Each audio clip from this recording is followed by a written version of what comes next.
Hey everybody, welcome to Niagara Quartermaster. I am your host, Krampus. Now, guys, I wanted to talk to you about all this wonderful headwear I've got here because it's something that I see a lot of new players struggle with, and I've also seen advanced players struggle with it as well. So, we're going to focus in on the starter to where I am right now with my headgear.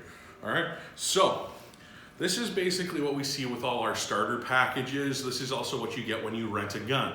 This is a full frontal face protector with a thermal lens. And of course it has this little ball cap feature so it will deflect BBs. Inside it does have a full seal with a thermal pane lens, which is supposed to prevent fogging. Does it? Well, it doesn't matter what eyepiece you get, they are all semi-prone to fogging. They'll never have a fully fog-free goggle. But for a starter, this is a great option. Now, I have the other form of safety glasses here. They all have to be a Z500 rating for our field so we know that your eyes are protected. And these are just a couple different options.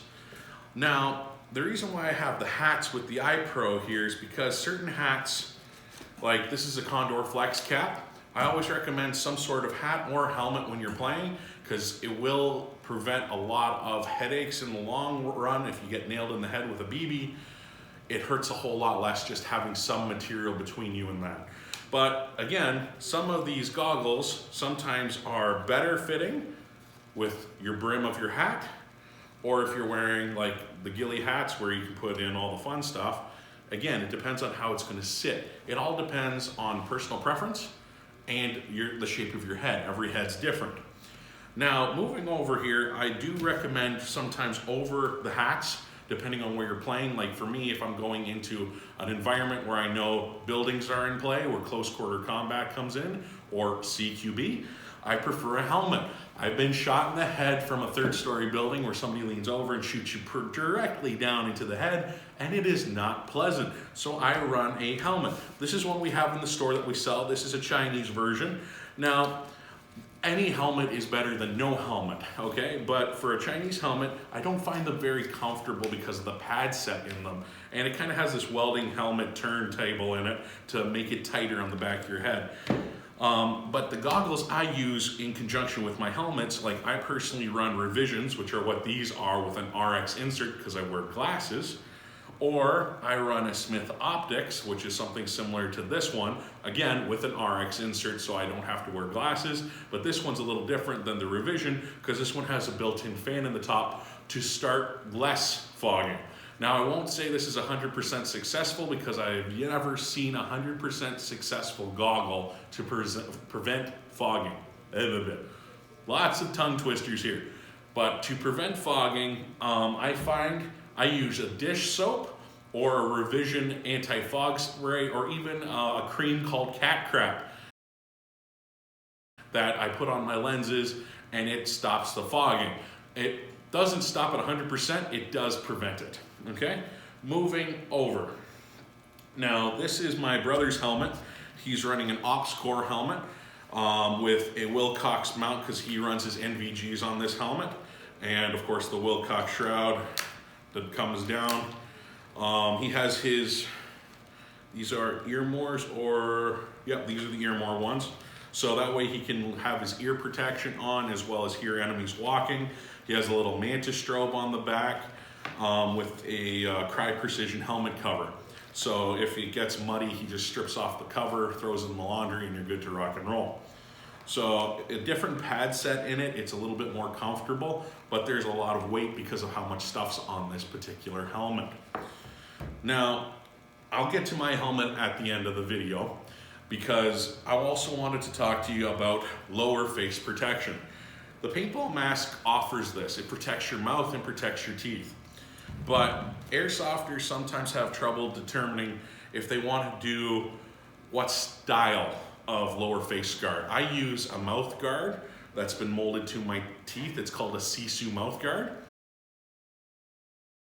But if I'm in a closer combat area, I do wear a wire mesh mask. Now, this one here, I found being, one, I have big cheeks, and two, I have a beard. So it kind of gets attached to it and pulls my short whiskers, and not exactly 100% comfortable. However, if you don't have a beard or if you're thinner profile in the face, this is probably a good option for you. Now don't forget, these are all moldable, so you can bend them to fit your face. But the one I usually recommend and use, this is a soft side face protector.